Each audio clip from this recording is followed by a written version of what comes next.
কুমলাই সেতুর ওপর জমে থাকা নোংরা আবর্জনা পরিষ্কার করল প্রশাসন। সেতুর ওপর দিয়ে হেঁটে যাওয়ার রাস্তায় এমনকি সেতুর ওপর কয়েকদিন ধরে নোংরা আবর্জনা স্তূপ জমেছিল।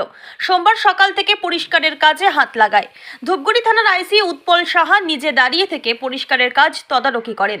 প্রসঙ্গত, রবিবার কুমলাই নদী বাঁচানোর দাবিতে আন্দোলনে ছিল ধূপগুড়ি নাগরিক মঞ্চ। নোংরা আবর্জনার পরিষ্কারের দাবিতে এশিয়ান হাইওয়ে অবরোধ করা হয়। দ্রুত নোংরা আবর্জনা পরিষ্কারের আশ্বাস দিয়েছিলেন আইসি উৎপল সাহা।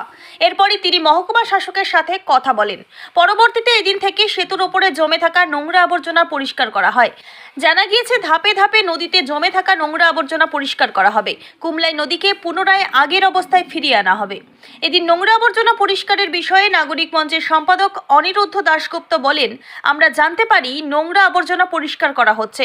সেই খবর পেয়ে কুমলাই সেতুতে আসি। পুরসভা সেতুতে জমে থাকা নোংরা আবর্জনা পরিষ্কার করছে। এটা খুবই ভালো উদ্যোগ। আমরা চাই নদীকেও পরিষ্কার করা হোক। আমরা সেটা দেখতেই এসেছিলাম যে আবার নদীতে ফেলা হচ্ছে কিনা। তো দেখলাম যে না, মিউনিসিপ্যালিটি ব্যবস্থা নিয়েছে, পরিষ্কার পরিচ্ছন্ন রাখার একটা উদ্যোগ শুরু হয়েছে। আমরা আশা করব এটাকেই আরও ত্বরান্বিত করে নদীটাকে বাঁচানোর ব্যবস্থা প্রশাসন করবে, এইটুকুই আমাদের আশা।